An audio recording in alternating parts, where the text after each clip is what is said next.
เรียนท่านผู้ปกครองนักเรียนและประชาชนผู้มีเกียรติที่เคารพทุกท่านกระผมนายพิคเนศ ภาคำผู้อำนวยการโรงเรียนอนุบาลด่านซ้ายขอประกาศนโยบายสำคัญของโรงเรียนคืองดรับของขวัญ No Gift Policy ในทุกเทศกาลทุกโอกาสและจากทุกฝ่ายที่เกี่ยวข้องโรงเรียนอนุบาลด่านซ้าย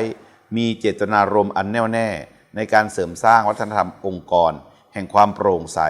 และการพัฒนางานด้วยความสุจริตเท่าเทียมและตรวจสอบได้ข้าพเจ้าและบุคลากรของโรงเรียนทุกคน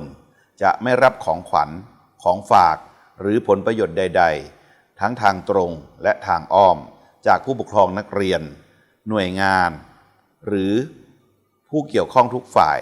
หากท่านมีความประสงค์จะมอบคำขอบคุณหรือแสดงความยินดีสามารถส่งผ่านคำพูดข้อความหรือคำอวยพรแทนการให้สิ่งของซึ่งล้วนเป็นกำลังใจที่มีคุณค่ายิ่งสำหรับพวกเราชาวอนุบาลด่านซ้ายขอขอบพระคุณในความเข้าใจและความร่วมมือของทุกฝ่ายในการสนับสนุน